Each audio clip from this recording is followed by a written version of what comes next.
Hi hello ನಮಸ್ಕಾರ, ಮತ್ತೊಂದು ವಿಡಿಯೋಗೆ ಸ್ವಾಗತ. ನಾವಿವಾಗ ಹೈದರಾಬಾದ್ನ ಖೈರತಾಬಾದಲ್ಲಿರುವಂತಹ ಅಮೃತ ಕ್ಯಾಸ್ಟಲ್ ಅನ್ನೋ ಒಂದು ಕಂಟ್ರಿ ಕ್ಲಬ್ ಅಫಿಲಿಯೇಟೆಡ್ ಪ್ರಾಪರ್ಟಿಲಿದ್ದೀವಿ. ಇದು ನಿಮಗೆ ಸಿಟಿ ಸೆಂಟ್ರಲ್ ಇರೋಂಥದ್ದು. ಇಲ್ಲಿಂದ ನೀವು ತುಂಬ ಪ್ಲೇಸ್ಗಳಿಗೆ ಈಸಿಯಾಗಿ ಆಕ್ಸೆಸ್ ಮಾಡ್ಕೋಬೋದು. ಇದು ಸುತ್ತ 1 ಕಿಲೋಮೀಟರ್ ರೇಡಿಯಸ್ಸಲ್ಲೇ ನಿಮಗೆ ಈಗ ಹೊಸದಾಗಿ ನಿರ್ಮಾಣ ಮಾಡ್ತಾ ಇರ್ತಕ್ಕಂಥ ಒಂದು ಹುತಾತ್ಮರ ಸ್ಮಾರಕವನ್ನು ಸಹ ನೀವು ನೋಡ್ಬೋದು. ಇದು ನಾವು ಹೋದಾಗಿದ್ದು ಇನ್ನೂ ಓಪನ್ ಆಗಿರಲಿಲ್ಲ. ಹಾಗೆಯೇ ಆ ಹೋಟ್ಲ್ ಹಿಂದೆಗಡೆ ನೋಡಿದ್ರೆ ನೀವು ಬಿರ್ಲಾ ಮಂದಿರ್ಗೂ ಹೋಗ್ಬೋದು. ಅದು ಸಹ ನಿಮಗೆ ವಿತಿನ್ ಒಂದು ಕಿಲೋಮೀಟರ್ ಒಳಗಡೆ ಬರುವಂಥದ್ದು. ವಾಕಬಲ್ ಡಿಸ್ಟೆನ್ಸ್ ಅಂತ ಹೇಳ್ಕೊಬೋದು. ಟಿಫನ್ ಮಾಡ್ಕೊಂಡು ಆರಾಮಾಗಿ ನೋಡ್ಕೊಂಡು ಹೋಗ್ಬೋದು. ಹಾಗೆಯೇ ಅಲ್ಲಿ ಮುಂದೆ ಇರುವಂಥ ಒಂದು ಲುಂಬಿನಿ ಪಾರ್ಕ್ ಏನಿದೆ, ಲುಂಬಿನಿ ಪಾರ್ಕ್ಗೂ ಸಹ ತುಂಬ ಹತ್ರ ಆಗುತ್ತೆ. ಒಂದು 600ರಿಂದ 700 ಮೀಟರ್ ಆಗುತ್ತೆ ಅಷ್ಟೇ ಹೋಟ್ಲಿಂದನೂ. ಅಲ್ಲಿ ಬುದ್ಧ ಸ್ಟ್ಯಾಚ್ಯೂನು ಸಹ ನೀವು ವಿಸಿಟ್ ಮಾಡ್ಕೊಬರ್ಬೋದು. ಹಾಗೆಯೇ ಅದರ ಬುದ್ಧ ಸ್ಟ್ಯಾಚ್ಯೂ ಆಪೋಸಿಟ್ ಅಂತಂದರೆ ಎನ್ಟಿಆರ್ ಗಾರ್ಡನ್ ಇದೆ. ಸೊ ಎನ್ಟಿಆರ್ ಗಾರ್ಡನ್ನು ಸಹ ನೀವು ವಿಸಿಟ್ ಮಾಡ್ಕೊಂಬರ್ಬೋದು.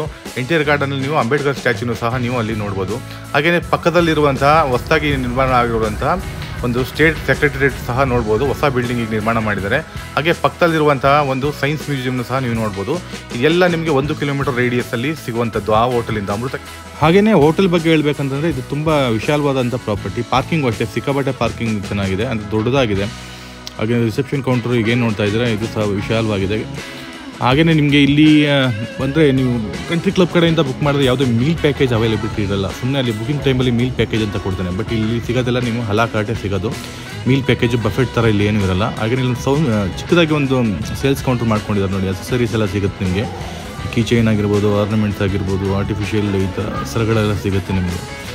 ಹಾಗೆಯೇ ಇದು ನಿಮಗೆ ಎಕ್ಸಾಕ್ಟಾಗಿ ಲುಂಬಿನಿ ಪಾರ್ಕ್ ಏನಿದೆ ಅದರ ಆಪೋಸಿಟ್ ಇರೋದ್ರಿಂದ ಬಿಲ್ಡಿಂಗು ಸ್ವಲ್ಪ ತುಂಬ ಹೈಟ್ ಇರೋದ್ರಿಂದ ಅಲ್ಲಿ ಒಂದು ಲೇಕಲ್ಲಿ ಏನು ಸ್ಮೆಲ್ ಇದೆ ಅದು ಗಾಳಿಗೆ ನಿಮಗೆ ಹೋಟ್ಲ್ ತನಕ ತೊಗೊಂಬಂದುಬಿಡುತ್ತೆ.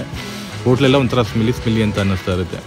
ಇದು ಇಲ್ಲಿ ಒಂದು ರಿಲ್ಯಾಕ್ಸೇಷನ್ ಏರಿಯಾ ಥರ ಮಾಡಿದರೆ ಅದ್ರ ಮುಂದೆಗಡೆ ಏನು ಕಾಣಿಸ್ತಾ ಇದೆ ಅದೇ ಡೈನಿಂಗ್ ಏರಿಯಾ. ಸೊ ನಾವು 4th ಫ್ಲೋರಿಂದ ನೋಡಿದ್ರೆ ಇದು ಈ ರೀತಿ ಕಾಣುತ್ತೆ ನಿಮಗೆ. ಬಿಲ್ಡಿಂಗ್ ಸ್ವಲ್ಪ ಹಳೇದು ಅಂದರೆ ಸ್ವಲ್ಪ ಮುಗೋಗಿರೋ ಥರ ಸ್ಮೆಲ್ ಅಂತ ಅನ್ನಿಸ್ತಾ ಇರುತ್ತೆ. ಅದೇನಾಗುತ್ತೆ ಅಂತಂದರೆ ಲೇಕಿಂದ ಡೈರೆಕ್ಟಾಗಿ ಸ್ಮೆಲ್ಲು ಹೈಟ್ ಇರೋದ್ರಿಂದ ಬಿಲ್ಡಿಂಗು ಗಾಳಿಗೆ ಬಂದು ಫುಲ್ಲು ಫ್ಲೋರೆಲ್ಲ ಒಂಥರ ಸ್ಮೆಲ್ಲಿ ಅಂತ ಅನಿಸುತ್ತೆ. ಸೊ ಇದು ಉಳ್ಕೊಂಡಿದ್ದ ರೂಮ್ ಇದು ಸಿಂಪಲ್ ಆಗಿದೆ. ಒಂದು ಕ್ಲಬ್ ಮೆಂಬರ್ಶಿಪ್ಗೆ ಎಷ್ಟು ಬೇಕು ಅಷ್ಟಿದೆ ಅಷ್ಟೇ. ಟಿ ವಿ ಇದೆ, ಡಬಲ್ ಕಾಟ್ ಇದೆ ನೋಡಿ. ಅಲ್ಲಿ ಆ ಕಡೆ ಏನು ನೋಡ್ತಾ ಇದ್ದೀರ ನೀವು ಅದು ಗಾಳಿ ಬೆಳಕಿಗೆ ಚೆನ್ನಾಗಿರುತ್ತೆ. ಮತ್ತು ಇಲ್ಲೊಂದು ಕಬೋರ್ಡ್ ಕೊಟ್ಟಿದ್ದಾರೆ ಅಲ್ಲಿ ಪ್ಯಾಕೇಜ್ ಎಲ್ಲ ಇಟ್ಕೊಳ್ಳೋದಕ್ಕೆ. ಸೆಂಟ್ರಲ್ AC ಇದೆ. ಮತ್ತು ಆ ಕಬೋರ್ಡ್ ಇದು ವಾಟ್ ಇಸ್ ದಟ್, ಆ ವಿಂಡೋ ಏನಿದೆ ಅದಕ್ಕೆ ಗ್ರಿಲ್ಸ್ ಇಲ್ಲ. ಸೊ ಗ್ಲಾಸ್ ವಿಂಡೋ ಓಪನ್ ಮಾಡಿದ್ರೆ ಪೂರ್ತಿ ಓಪನ್ ಆಗುತ್ತೆ, ಒಳ್ಳೆ ಗಾಳಿ ಬೆಳಕು ಬರುತ್ತೆ. ಆದರೆ ಮಕ್ಕಳು ಏನಾದ್ರು ಕರ್ಕೊಂಡು ಹೋಗೋರು ಸ್ವಲ್ಪ ಹುಷಾರಾಗಿರಬೇಕು. ಅದೇನು ತುಂಬ ಹೈಟ್ ಇಲ್ಲ.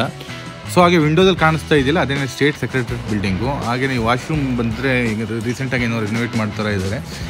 ಒಂದು ಕ್ಲಬ್ ಮೆಂಬರ್ಗೆ ಎಷ್ಟು ಬೇಕಷ್ಟಿದೆ. ಸೊ ಇದಿಷ್ಟೇ ಹೇಳ್ತಾ ನಾನು ವಿಡಿಯೋನಲ್ಲಿ ಮುಗಿಸ್ತಾ ಇದ್ದೀನಿ. Thank you.